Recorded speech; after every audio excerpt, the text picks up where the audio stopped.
What's going on, folks? Welcome back to Bed Boys, your one-stop shop for all your energy drink reviews. I'm Christian, I'm Brian. and we are the Bed Boys. It is cold as shit where I am. I don't know how the temperature is there, but It is cold as shit. as I was gonna say, it is 10 and feels like -7. So hmm not great, but But luckily I'm inside. Um, yeah, that's the Midwest for you. I feel like it's cold everywhere though. Like I was just in Phoenix and it wasn't cold, but I thought it was gonna be like 70, and it was like when I got off the plane, it was like 40. It was like 50s, 60s a lot of the time when I was there. Like, damn, it's kind of cold for this part of the country. we had like a high of like 33 yesterday. I think it's a high of like 28 today. Yeah, So, I feel like I it's mean, just across the country. Seems like. yeah, not great. I do have a sweet treat for us today though. What do we Do you got? What do do we got? so I can't remember. I know I've reviewed one of these to you, but I don't know if we've ever reviewed it on air. And I got a different flavor, but I got the ZOA. Okay, yeah, we one of us did a ZOA. It was a blue one, right? Yeah, Or blue that's color. the one. That's the one I did was the blue, like the tropical punch. I'm giving this a second whirl. You did not Review. like the other one. I did not review them very well. I'll be Yeah. honest. Um, can wise, it just it's so it's the Rocks energy drink. It's got the for the most part, it could be wrong, but like the kind of like Samoan kind of branding behind it, or like the like more like Aztec, like Mayan look to it. Um, Can is meh, in my opinion. It looks like it tries to be like a very, very like it's like what you would find in like an Equinox gym. You know what I mean? Like it's so sharp, it's so simple, it's beautiful, it's elegant, but like 2 grams of carbs, 10 calories. It's I think 160 milligrams of caffeine, caffeine from green coffee and green tea, camu camu extract, which take it or leave it. 190 milligrams of branched chain amino acids. You are putting that on the can to say it's on the can, to say it's in the drink. 190 milligrams doesn't really do anything for anybody. Like, especially if you're doing just the branch chains of like leucine, valine, and isoleucine, you need to look around towards that like 3 to 3.5 grams, or at least 2.5 grams. And I understand that they're really not that important. Like they're very important, but they're not that important without the other essential amino acids as the building blocks of protein. Because without them, it doesn't, they're anti-catabolic, blah, blah, blah, blah, blah, but they're not anabolic in the sense of they will truly build muscle. And I think the anti-catabolic aspect of it is far more like I guess like revolutionized and talked about and that's this beautiful thing than it really is, if that makes sense. Like I just don't see it as these like heavy hitting players as everyone kind of makes it out to be in the absence of the other essential amino acids. Um, Yeah, I'm kind of out on the branch BCA. chains. Even Yeah. on the EAAs, like they're just. I think it's so like little of an effect. I think they got marketed for like, oh, like between meals you still want to be having amino acids, and it's like if you just eat enough protein throughout the day, you probably don't need that. I think if you're like a super high level bodybuilder, in like contest prep, maybe like EAAs could be Of use somewhat in some way, helpful, but like but you're right, they're not anabolic. They're more anti-catabolic, and it's just like I don't know. I definitely drank I, that Kool-Aid though when I was younger, for sure. oh, we all drank that Kool-Aid. I had to have them in my intro workout. Yep, Everything had to have them. You sip down them during class when you instead of drinking water. But yep. like they just I think it was just it's one big marketing ploy and it was, for the most part, a lot of them come from, the joke is like they come from fingernails, but like it comes like from essentially like a horse hoof, a lot of those, or they'll do like even like a vegan fermented like a plant derived BCAA or a EAA. Hmm. But the problem is there's no nutritional factor of it and it doesn't give enough of an effect, but it was heavily marketed, so everybody drank the Kool-Aid like you said, and like they don't really do much. Whereas if you just, you know, post-workout, pre-workout, whatever, drink a protein shake, you get all of that as well as the actual protein and the nutrient contents from it in order to legitimately be anabolic and build and repair muscle tissue. But you don't really have that outside of the absence of the caloric effect of like the protein itself to allow protein synthesis. Like the EAAs aren't as important as everybody hypes them up to be. Uh, but it does come with electrolytes, potassium and magnesium, 10 milligrams of magnesium, so very little. Potassium wise, we get 60 milligrams, so 2% of your daily value in potassium and 2% of your daily value in magnesium. And to be Why honest, even put it like, on there? why even put it on there? 160 milligrams of caffeine. It's a 12-ounce can. I picked this up. It was at the gas station. They had two for $5. Normally, they're about 3.19. So they're about the same price as if you were to buy like almost like depending on what gas station, a Ghost Energy or a Rain. Like I would rather have those two right off the bat, just from a size and perceived flavor standpoint, let alone the ingredients. Um, but we'll see how it actually tastes. Um, what do you have today? So I got one that we, or really, I've had it before. You're the one that reviewed it for us initially. It looks a little different, but it's the same delicious flavor. It is the Bum Energy root beer flavor. So they had, it's still a 12-ounce can, but now it looks like it's like a tall can. So it just looks like an Alani, or can't think of what other A drinks look like this. Celsius, Yeah, Celsius. Instead of that old fashioned early, just like a 12-ounce the pop cho can. yeah, the chode Yeah, can. yeah, the chode can. So it's interesting because like I haven't seen when I picked this up at the gym. This was the only one in the tall can, and then they all had the other flavors in the short can. I don't know if that's because they have low more stocked up supply of those other flavors. Because I wouldn't be surprised if this is the most popular flavor, the root beer. Hmm. And maybe they decided to switch to the tall can. But yeah, everything else is the same. I feel like the can. Me and you were both fan of that retro kind of old I pop love can that. type of look. Um, that cream background with brown root beer flavor, and then so 5 calories, 1 gram of carbs, no sugar.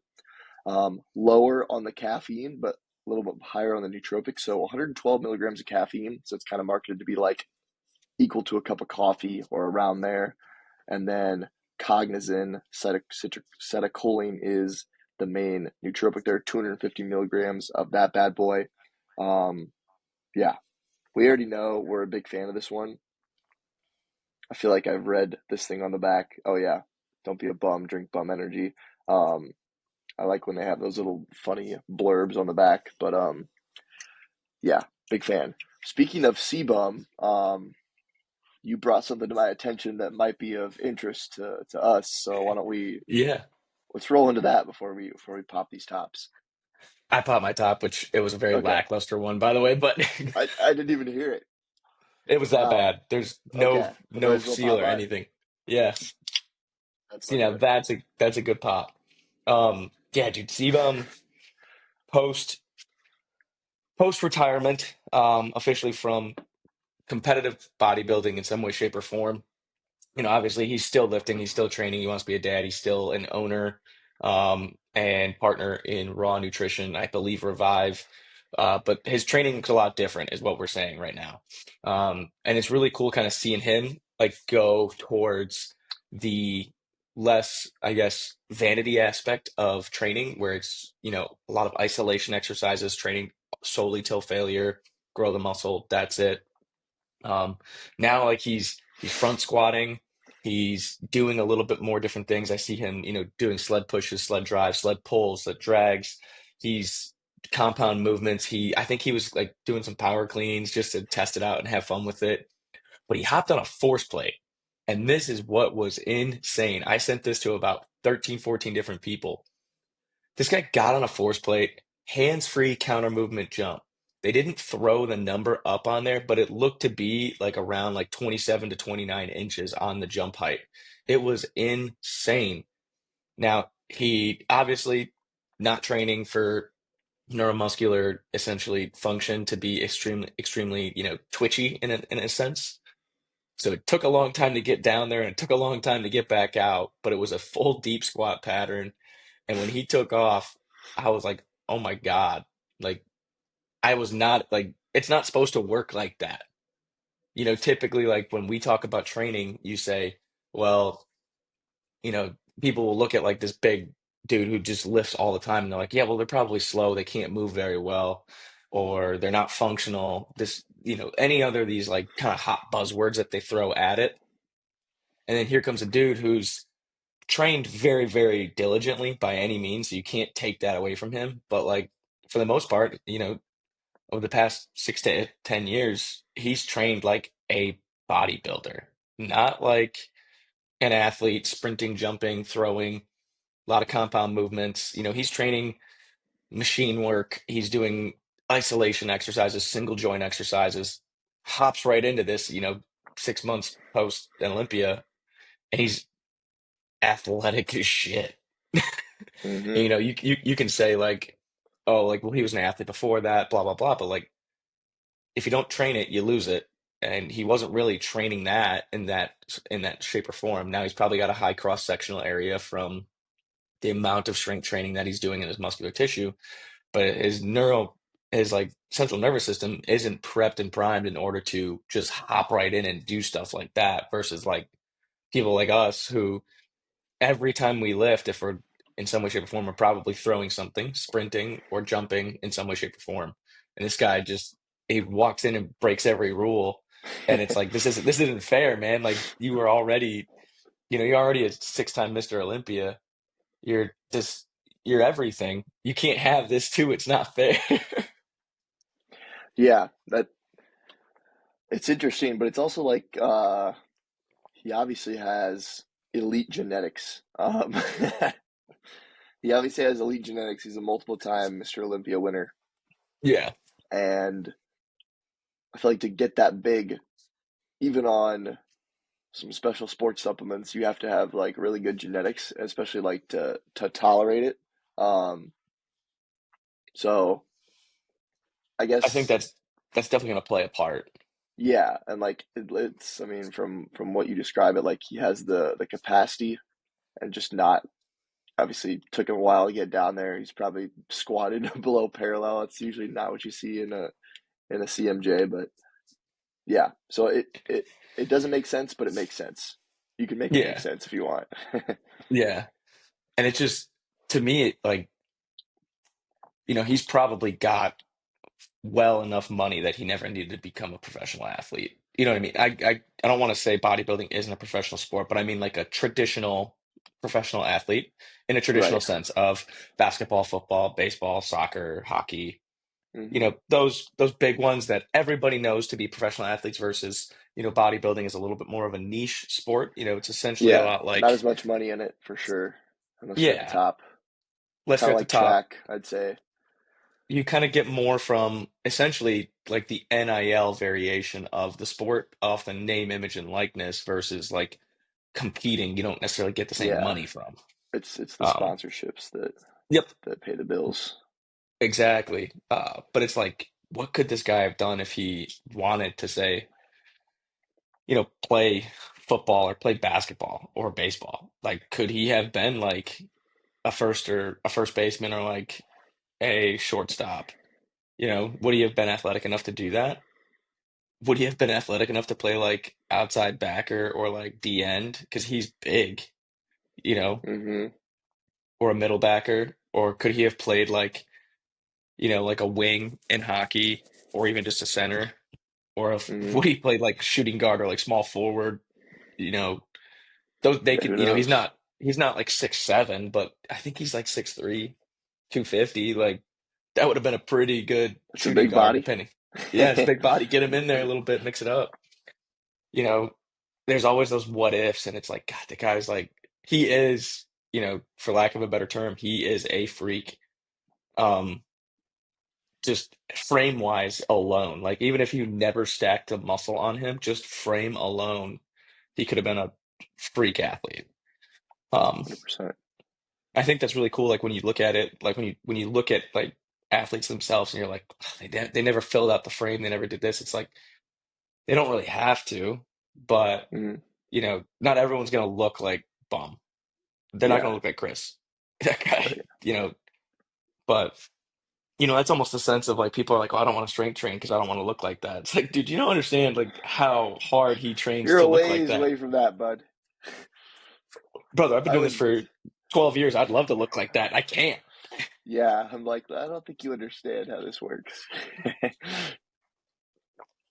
You're closer to nothing than you are to that. That's yeah. What I heard. I saw some nasty faces that not taste very good. It's white peach flavor, right? Supposedly. Yep. This is the white peach flavor right off the bat.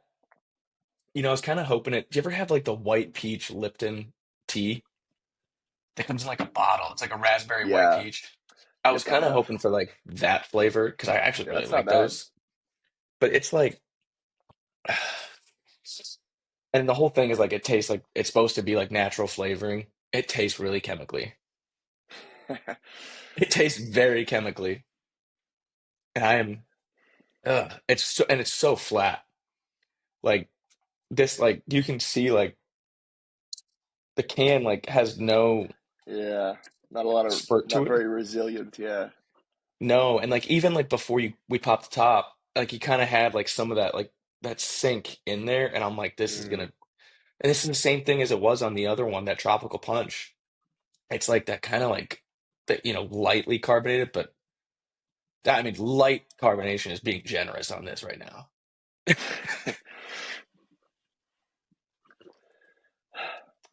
Well, It's that's like almost like disappointing. juice. Yeah. How's that root beer? I love that root beer flavor, dude. Yeah. I mean, I feel like root beer is like my like if I'm gonna have a pop, like a sugar-free Root beer root is beer. good. Yeah, root beer's fire. Cream soda. Cream Yeah, soda root too. beer or cream soda. They're like old school. And I think like not to stay on the Bumstead train, but like that's one thing I do like about the Bum Energy is that they really honed in on like old school pop, old school pop flavors. The look of the can, the flavorings that they choose, they were like, we want a cherry cola or a cherry soda, which is like one of them, cherry slush. It's like a cherry pop. That'd be like cheer wine here. Root beer, orange. The orange is like the like not even like Fanta or like Sunkist. It's like old school soda shop kind of like orange pop. You go to Blue eye. the corner sundry. That was this place in Yep. the town I went to school, and it was like an old school like ice cream and like soda shop, and it was good. We had one. So I used to spend a lot of time in like the Quad Cities. Shout out to those bad boys. But in like on the border of like Rock Island and Moline on the Illinois side, there was like an old ice cream shop, and you could get like real soda fountain, like where they put the syrup in there, and as they like Yep. pour the carbonated water, they like stir in it like an old Coke. That's unreal. I bet, I bet if you took like a bum flavor, you could make a good float out of any flavor.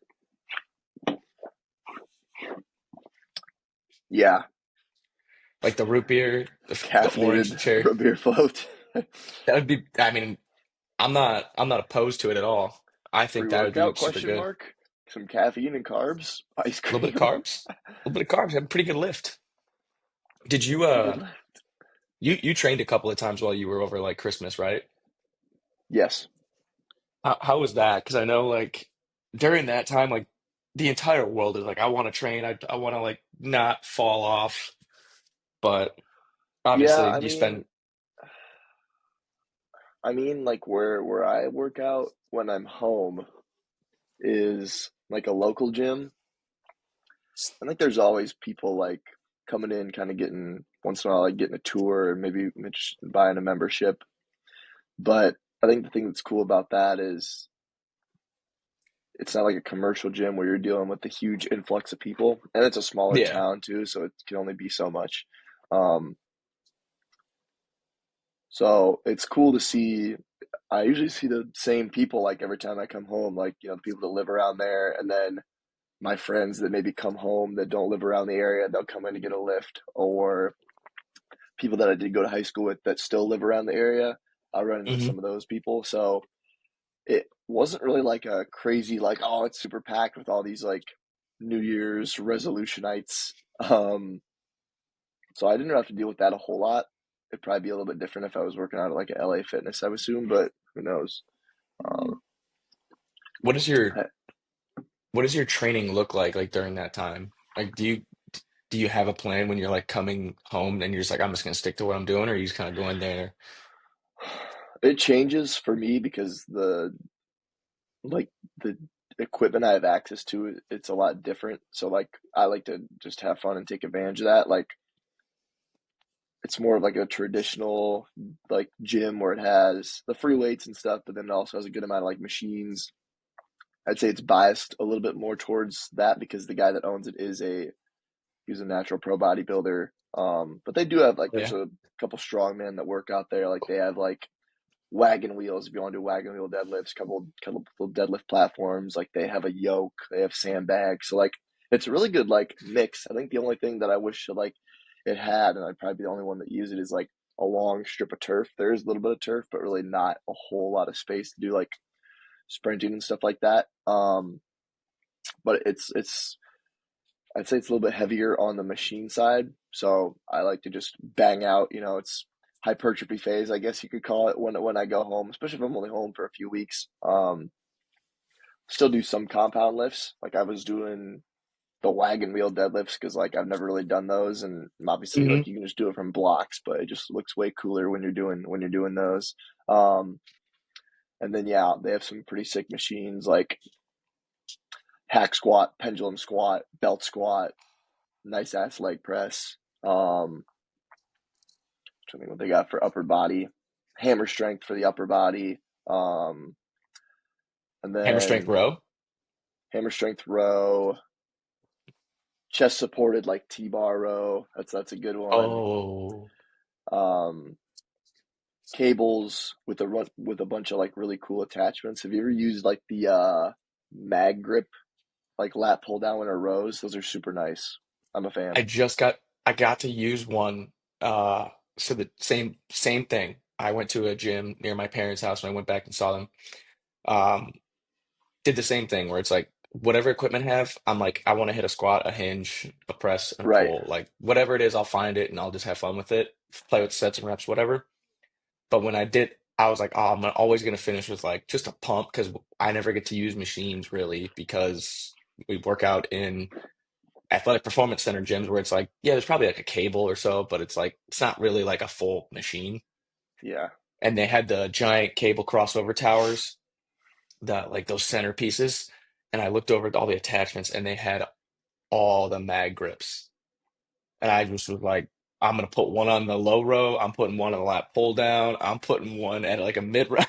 I'm just Yeah. like, Yeah. I man. like those.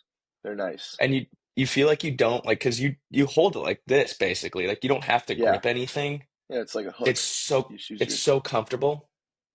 Yeah, and your grip definitely does not give out as Hmm. quickly for sure. So that's nice. Have you seen the there's one that they have and it's like it's a lat pull down bar or you can use for like a seated row, but it's like carabiners almost on like hooks and you can just slide them in like Yeah, out I've and out seen and out that. and out. I used that and I was like, this is sweet. Like I gotta have one of these.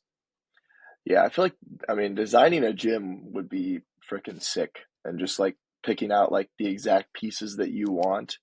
Um, oh, dude, like lateral raise machine, seated lateral raise machine, epic.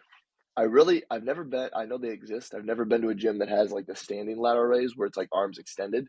Um, very one. I mean, you can use it for only one thing, but it's Yeah. it's sick. 45-degree back extension. That's something that like I wish we had. Um, they've like I'm a huge fan. Like just Love doing them. straight 45-degree back extensions. You could do single leg, ISO holds, single leg ISO holds. Like they don't You take up can that much space. flip it around and you You can could flip it. do like the psoas holds and almost Right. like not quite a sit up but really just on that hip. sideways Yeah, too as well, yeah, loaded up. yeah. That's one thing that I'm like, dude, we need one of those. Like, they can't be that expensive. They don't take up that much space. They're pretty versatile. Yeah.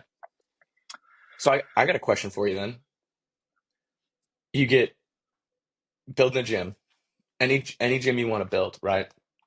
What's three pieces that you have to have, and what are three pieces of equipment that you're like, this is like, I know it's nonsensical, but this is what I want. So you gotta have three of like this is a non-negotiable, has to be in every single gym that you would ever build. And then three of those ones that are like, they're niche, they're stupid, but I want it. Hmm. What are they? So I got to go like just rack with like barbell weights. Trying to think. Three pieces of equipment.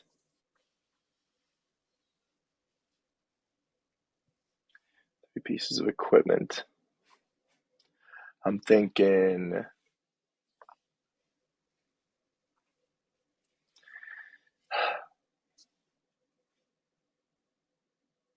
I know I threw this one at you. No, no, this is tough because I'm thinking like, I guess I'm thinking just strictly like strength training equipment. Doesn't have to be just I strength feel, training, it can be anything. yeah, I feel like I got to go dumbbells too. There's just too much you can do with dumbbells. And then Hmm. I would do, honestly, dude, I might do like either those adjustable hurdles or the stackable plyo boxes Oh, that's good. because you can That's just you yeah. can do a good amount with them. Um, yeah, that would probably be what I would start with, honestly. Like barbells, dumbbells. Obviously, you're gonna have a bench in there as well, and then either those adjustable hurdles or like the stackable Hmm. boxes. I'd probably do the stackable boxes. Um, so I could do like altitude drops, and then you can still do like box jump overs if you really wanted to get freaky with it. And then three just nonsense piece of equipment. Honestly, I think one that gets a lot of hate, and I was definitely on that side, but I think it has a lot of versatility, is the Smith machine. And it is the same thing Ooh. as a like bar and a rack, but I think for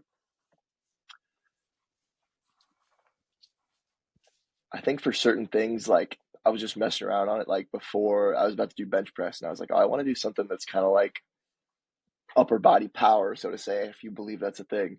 Um, and I was doing these bench press throws on the Smith machine, like, and I was like, well, you definitely can't do this with a barbell because you'd fucking kill yourself. Um, Hmm. and I was like, I kind of like this, and I feel like there's other stuff like that you could do. If you just wanted to do, if you wanted like a secondary like squat movement that you were looking to do for some higher rep work, and like, dude, high rep squats like on just a free barbell, super taxing. Smith machine still going to be a little bit taxing, but you don't have to worry about the stability piece. So I The feel like, swaying away. yeah, so I feel like you could get away with some of that. Another piece, I feel like I got to go. Cables definitely aren't nonsense. I feel like that'd be like my fourth piece that I'd like have to have. Hmm. Um, dude, I'd probably go leg press or like or a hack squat, honestly. Yeah. And then honestly, I'm probably gonna go one of those like seated leg curl slash leg extensions. Um, Seated leg curl better than the lying leg curl in my opinion. Yes. Got to get that knee flexion. And dude, I think the leg extension kind of gets too much hate, underrated for performance, like I think especially it's with underrated like, for rehab too. yeah, I was gonna say rehab, people having patellar femoral issues. Um, yeah, that'd be my picks. That's What solid. about you? Yeah, Like a barbell, like a barbell and a rack is non-negotiable. If it's a gym and it doesn't have that, I feel like it's not really a gym. yeah, That's a necessity. Number two, I would say for sure dumbbells. I'm with you on that. I think. If it's a home gym, go adjustable. If it's like a big gym, like get like just ones you Hmm. can beat up. Number three, though, open space. Yeah, Open space is a non-negotiable, whether it be for jumps, for plyos, for warm-ups, for cool downs, whatever you're doing, sprints if you have enough space.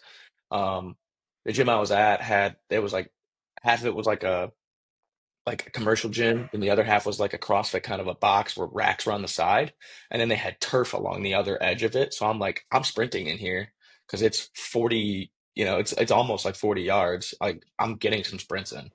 So it was super that's sick. nice. So I feel like that's like my non-negotiables.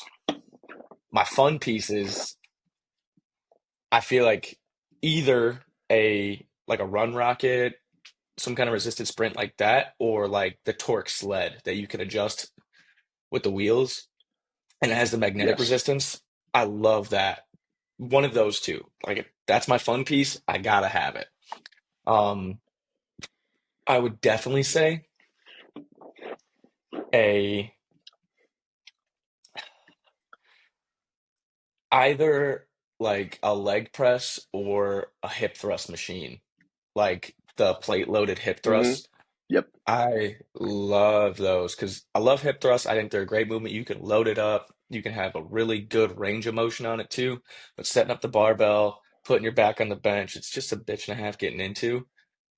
I love that machine so much. And it's just hip flexion to full hip extension, like low back Hmm. to glute to even the origin of the hamstring, like all that just right there in one little small footprint of a machine. That last machine, that's tough. I think, like you said, like cables is like that's not really like a nonsensical thing. Like cables are Yeah. just Like you're gonna have that at some point. yeah, like that's just something that you gotta end up getting. So you can't really say cables. I think it's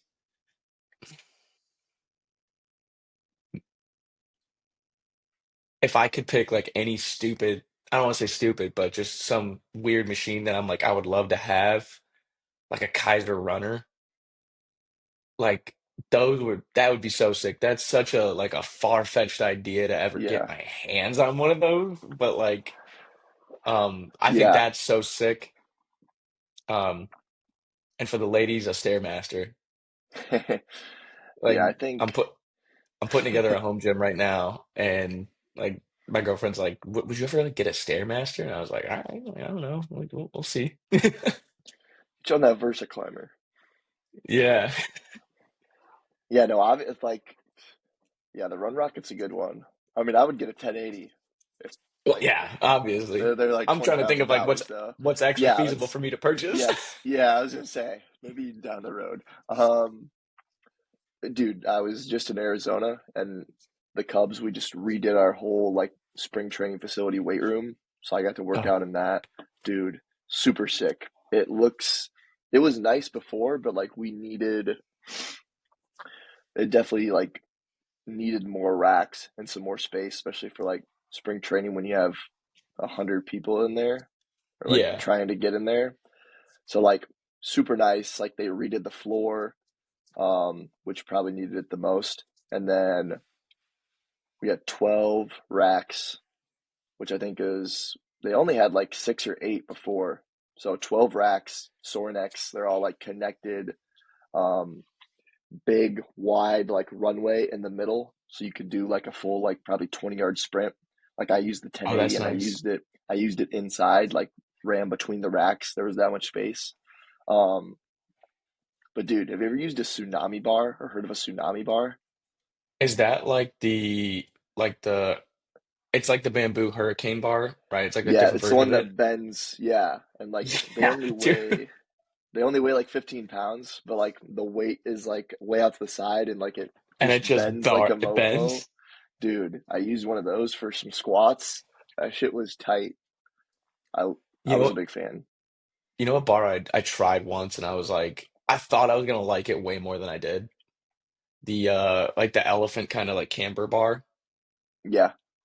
I thought I was gonna love it because I love like the SSB and I'm like maybe Mm-hmm. it's just, it's just hold it traditionally or a little bit wider on the hands, but like Mm-hmm. same concept where it cambers in front of you and I squatted in it and I was like this sucks. I hate this.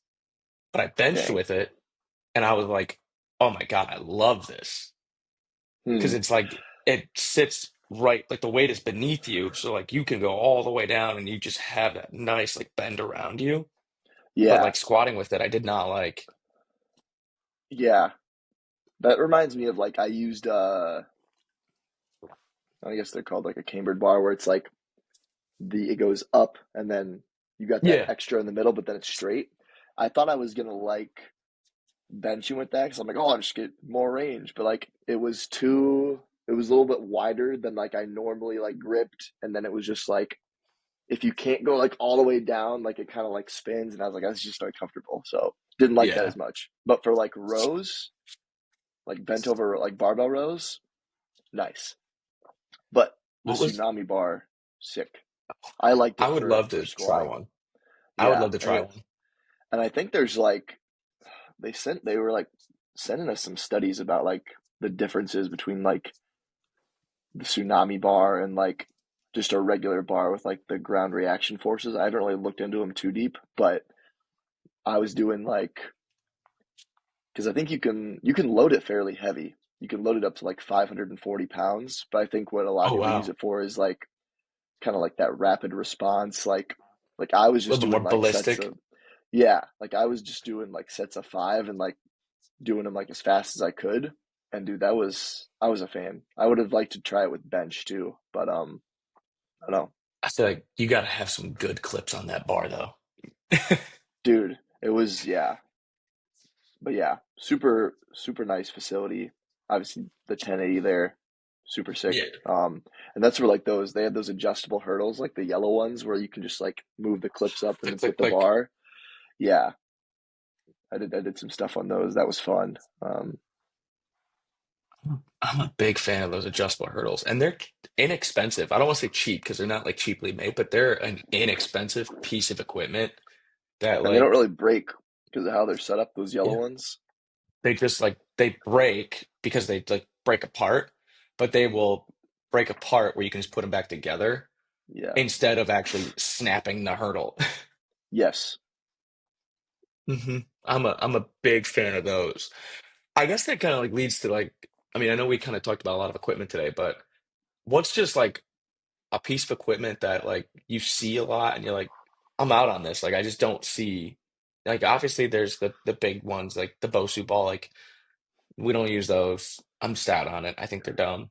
But what's like a piece of equipment that you see and you're like, big whoop, like I don't think it does that much. Um, I'm not a huge fan of like the vertical leg press. Haven't like Like where you're just laying on the where you're ground, like pressing where you're up. laying on your back, but I haven't really like messed around with it a lot. I just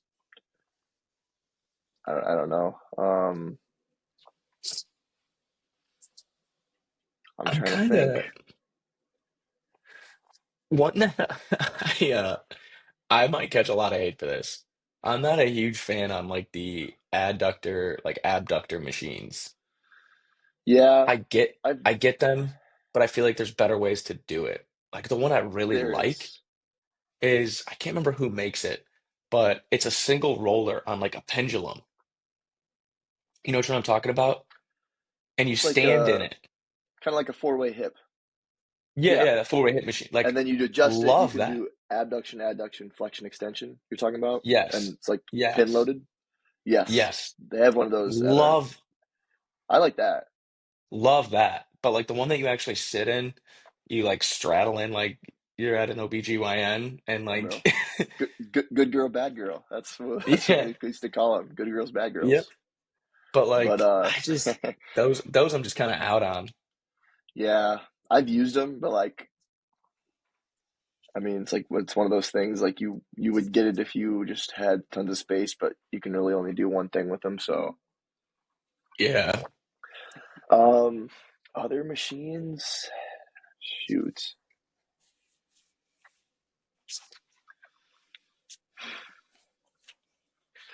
Like there's so many out there that they have like one singular purpose.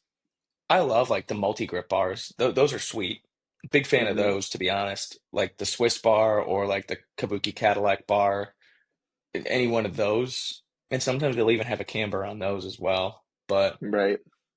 hmm those are sweet. I'm trying to think. There's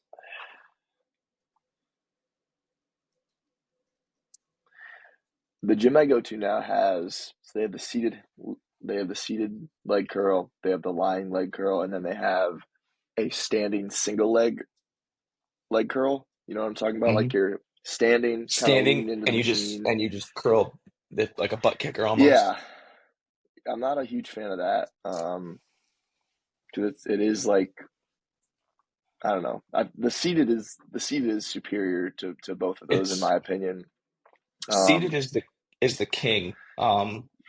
But for anybody that doesn't know, can you go into detail for them? Why do you believe that the seated is the best? I Because feel the the argument seated out there, oh, go ahead.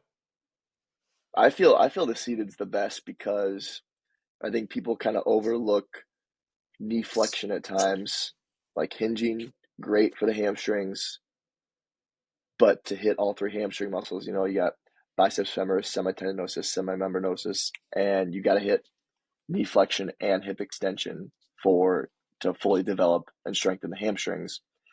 And so a lot of people will do Nordic curls, which I'm also a huge fan of, but it's tough to do those in even relatively high volumes. Like you tell someone to do like even 3 sets of 5 on a Nordic and they actually like try the whole time, like their hamstring might literally rip off the freaking bone. So um I do think those are good, but I think and the thing with the Nordic too is most people can't do a full Nordic. It's basically just an eccentric exercise. They're not really getting a lot on the concentric. Now, if you have one of those machines where it's like the assisted and you have the pad in front of you and you're getting that assistance, cool.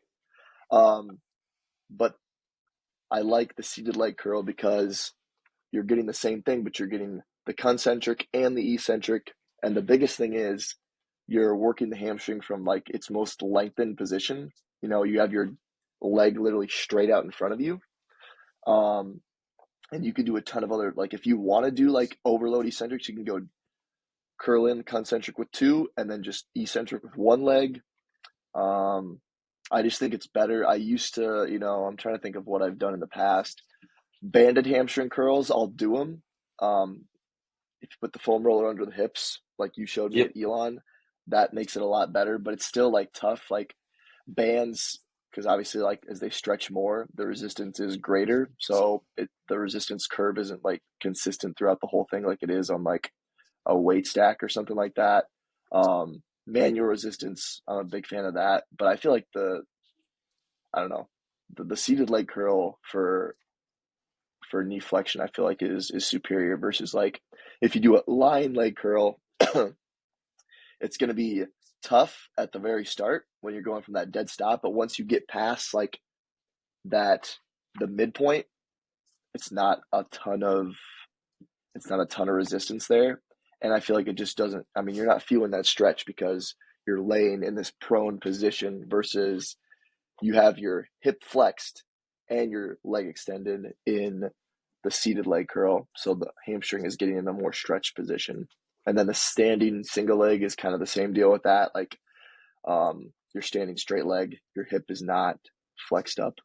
So It's like the same argument of like you have that like accommodation because you can work with it. Whereas when you're in that seated position, and this is an argument too, is that people don't like the fact that the hip is flexed, so they can't move as much weight, or they say that it's not a common position that you'll hit.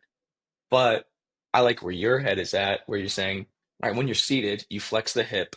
Now, as one, you know, bodies like this, right? As mm-hmm. you curve, I'll do it like this way so that way my hands can actually go. But as I curve this way, this has to elongate on this back side to go with that. So that's how that hip would sit.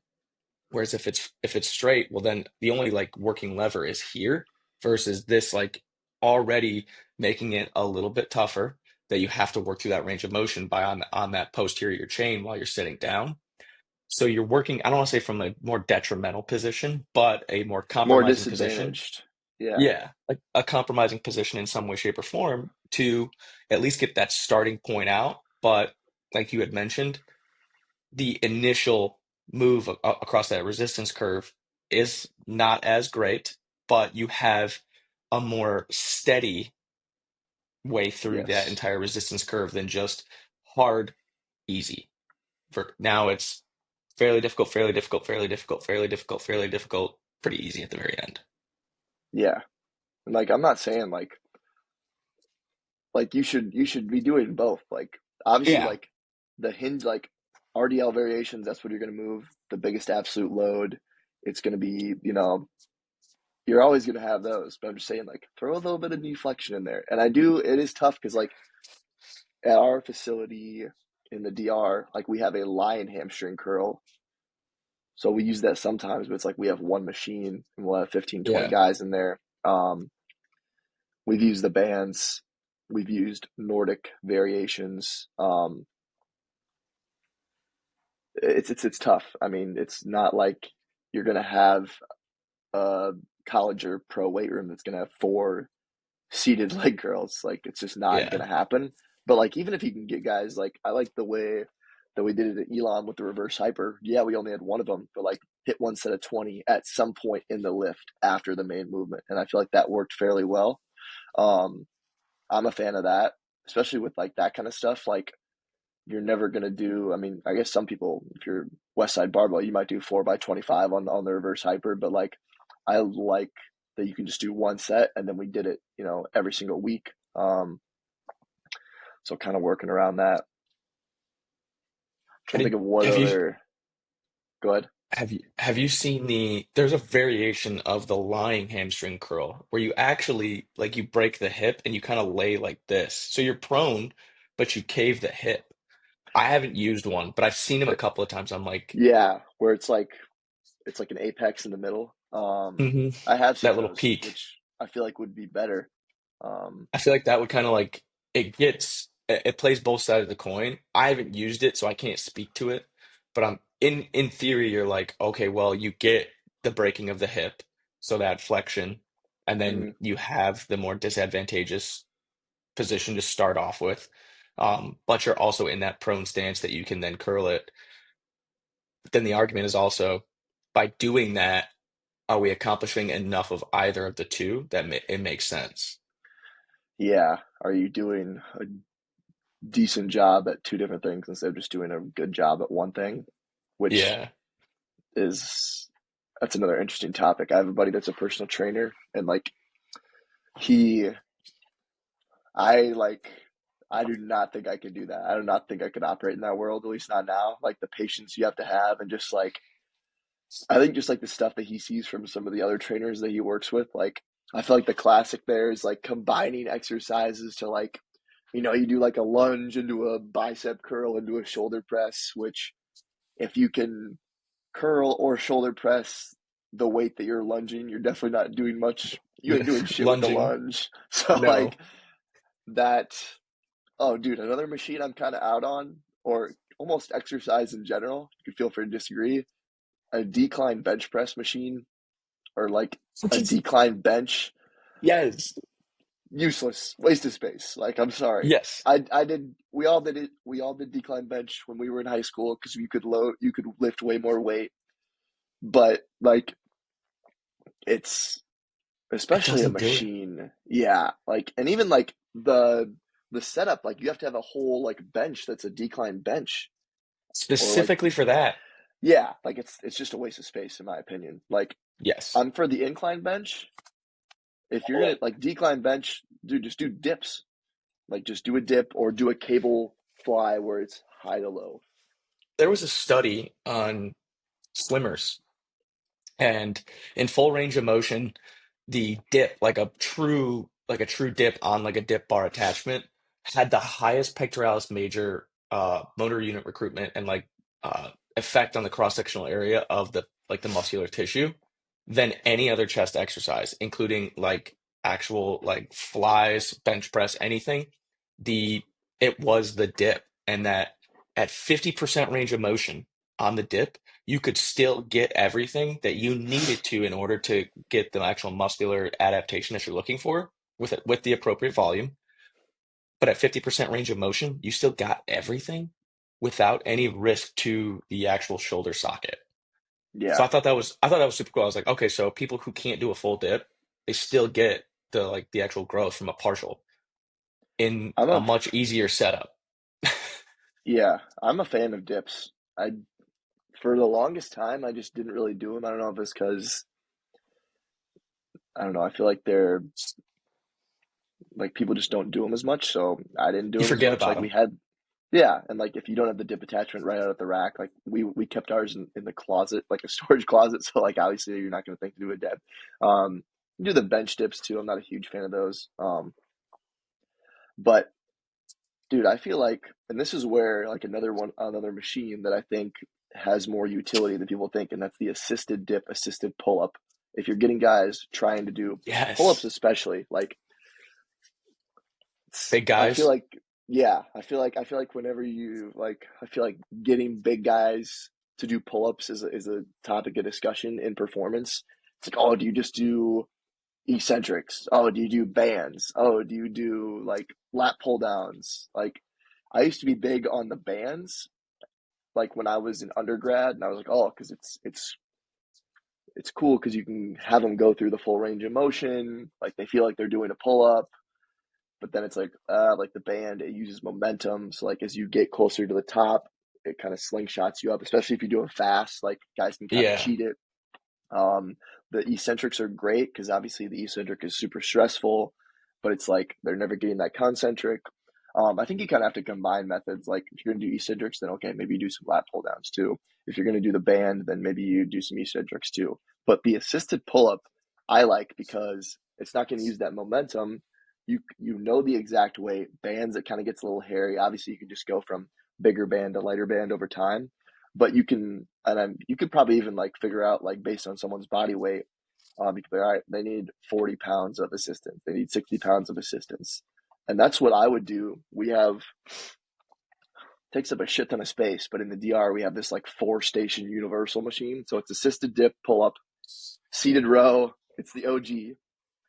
It's really all for back, to be honest. Seated row, lat pull down, and then you have the classic pad where it's just a tricep extension, but you're leaning up against the pad. Like it's Oh, not all you can I do. love that.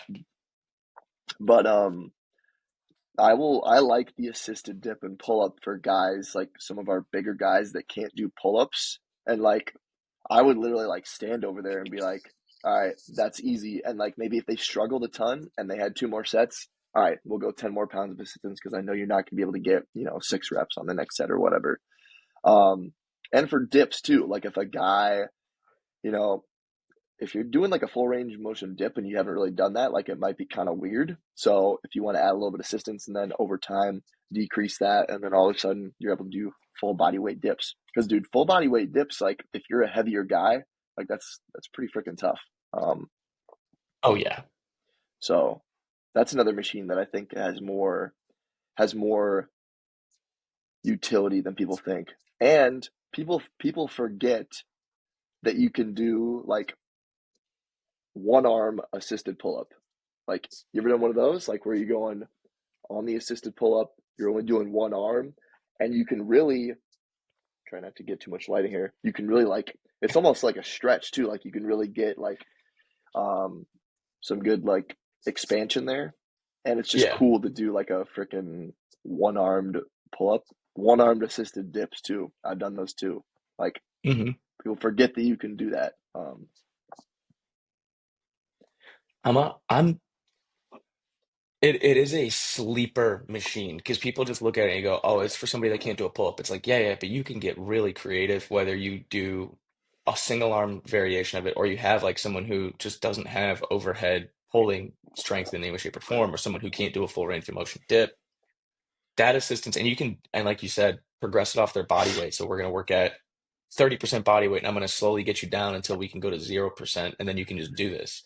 But now Yep, you now have a means to get to that end versus just saying, well, we'll kind of guess and play with a band, and then it kind of, like you mentioned, a band might wear out. You can go from bigger to smaller bands, but is it the same? Are you grabbing the same band every time, or is it going to be here or there?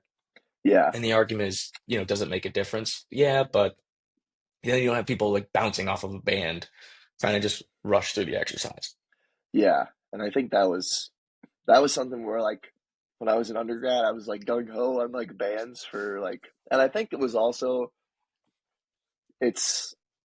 I was thinking about this like you really do, and this is why you really can't. Another reason why you shouldn't judge people based on like the methods they use and like the equipment they use, like on social media, is because every place has a different setup and different types of equipment. And sometimes like you come into a job and like the guy before you really believed in this, and that's just what you got to work with until you can kind of get stuff that you think. Shift. Yeah, Yeah. and like where I went to school, Simpson College, like we had a ton of bands, like, and we were big on using band stuff. I don't know, and like back then I was like, oh, like yeah, bands, and like to think about it, like I don't know if like my coaches actually like liked a lot of band and stuff, but they were probably like, well, we have all these bands, we can use them for something. So we were big on that. Like we had probably at least 6 or 7 different types of bands, and like we had a good amount of them. So like we used them a lot. And then when I came to Elon, I was like, oh, these guys don't have any bands. I was like, but then it was like, oh, it's because they every place has like different constraints. So Yeah. I feel like you have to kind of like fit that to your programming style, and that obviously that's like something that coaches will tell you at the beginning when you first start getting into the field, and just like weight room flow and all that stuff. But you really, you might be really against like assisted dips or assisted chin ups, but then you get to your spot and they don't have any bands and you want to do a full range of motion, you might open up a little bit to that exercise. Um, so yeah, that's interesting for sure. But yeah, we were I big think on that bands. I feel like I'm less big into bands now. That's the main point I'm getting at.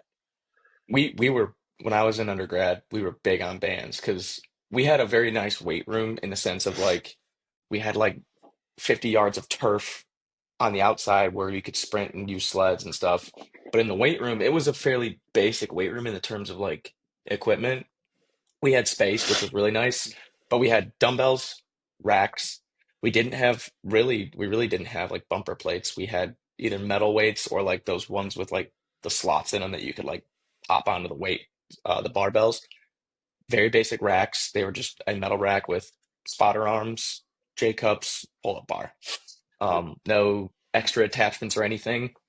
And then we had dumbbells and bands. So it's like you got to get creative because that's what you got. And you're like, well, I need to hit like a single joint exercise.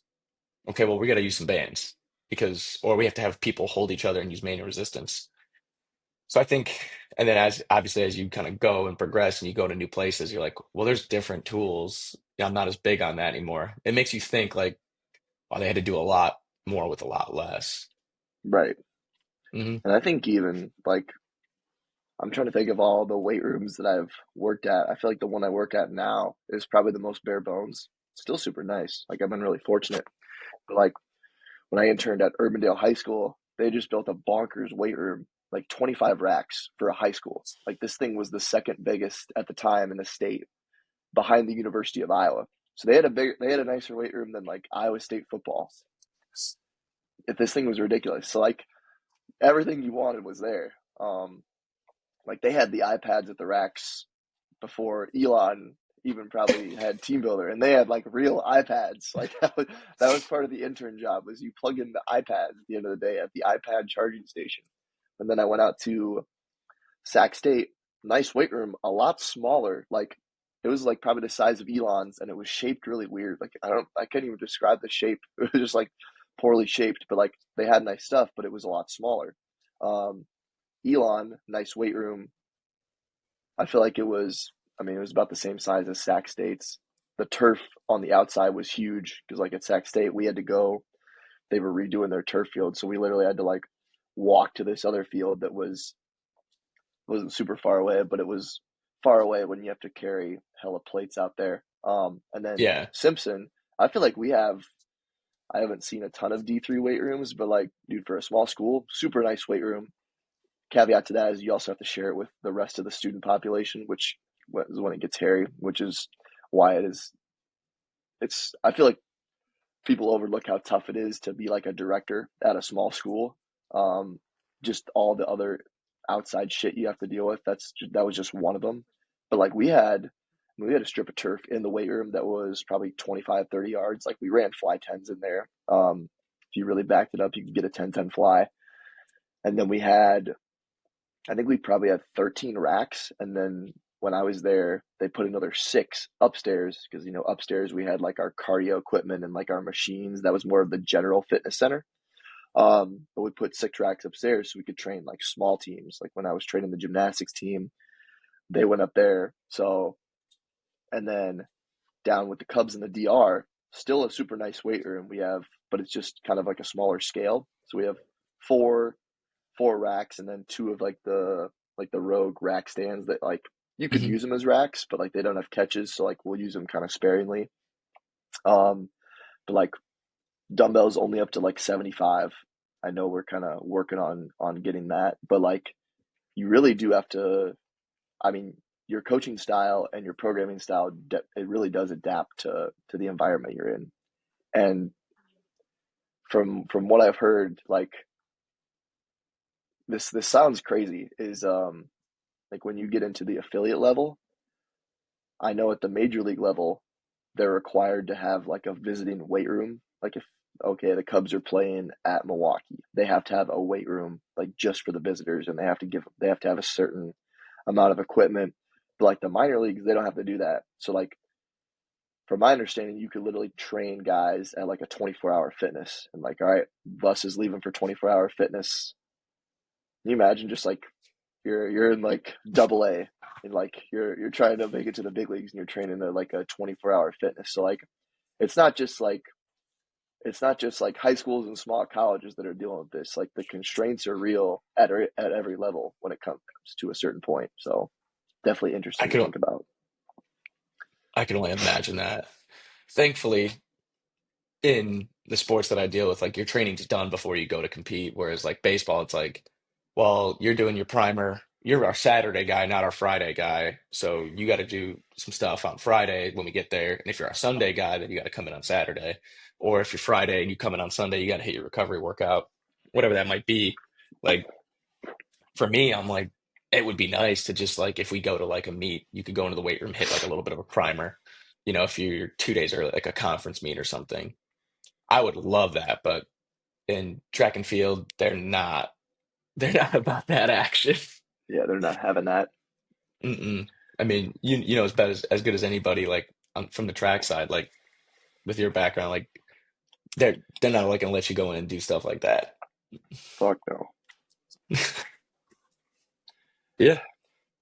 Should we get a review on some of these? Yeah.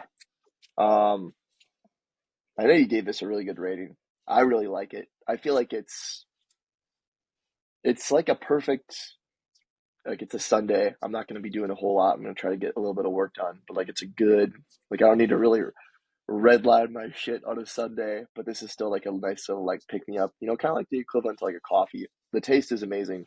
Um, I feel like ideally, like if I wanted this to be like the ideal energy drink, and have a little bit more caffeine, but like for what it is and the flavor, I feel like it's still one of my favorites, to be honest with you. Right up there, like with Gorilla Mine, some of my favorite ghost flavors. Hmm. Um, yeah, I'm gonna go 8.9. I'm gonna go 8.9, and my Gorilla Mine flavors are kind of in the low mid nine, so that's kind of what I'm basing that off of, like 8.9 to a 9. This is really good. Wish it was in a I feel 16-ounce can. That's one more thing, I guess. I was gonna say if like you're not doing like the shorty can, like you're gonna make it tall, go 16, make it 200 milligrams of caffeine. That's Oh, perfect. It would killer. be almost the perfect energy drink. Yeah, that'd be like This that'd be close to a 10 for me if we did that. it would be almost a perfect ten, especially in the root beer flavor. Oh, Oh, uh, this slop heap of trash that is pretty gross. I had my original ranking and I was gonna go with a gut check, and as I was sipping, I thought more and more and more. Price, caffeine content, mid, you know, everything's pretty mid. I think with everything like accounted into it, I'm gonna go 4.1. Just, Yikes. I mean, a letdown. Let me Um, write that down. I'm gonna write sloppy in quotations. like I feel like the whole thing was like, hey, The Rock drinks it, you should drink it too, and that was like the end of their thought process on it. It had nothing to do with the flavor profile, the ingredient list, the look of it, like even the look of the can. Like they used to have a different can. It used to be sold in 16 ounces, and it used to be like an all black can, and like have like it used to look more. I don't want to say like Samoan, but like that, like the intricacies. It would look like a tribal tattoo almost all across the whole Yes. can. More iconic kind of look. Now it just looks like every other basic like small brand energy drink that's trying to break into the market and be found at like an Equinox Fitness or like a boutique gym.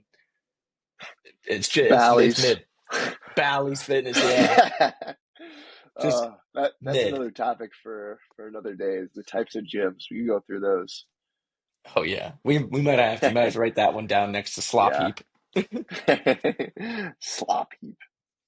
Well, The Rock, you're good at a lot of things, but energy drinks does not seem to be one of them, unfortunately. No. C-Bum, Um, keep it up. you're doing great, buddy. Yeah, keep it up. But definitely another great one with you. Everybody out there, like the video on YouTube, subscribe to us on YouTube, follow us on Instagram, bevboys.tv. I am B Shakuski, BSDUTKOWSKI. Christian is, French underscore fit 40.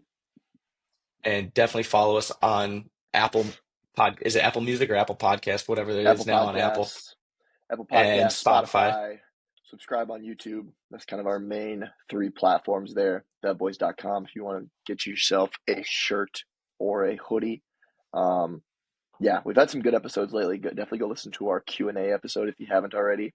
Came out right around New Year's, and then another episode should be out based on about New Year's resolutions and stuff like that. I feel like that was a good episode, so definitely go listen to Mhm. those two if you haven't before, and stay Our, tuned. our our Q&A got some pretty good reviews from some people, so they texted me about it, but I'll share those with you offline. Um, Other than that, though, everybody, we'll see you in the next one. Peace. Peace.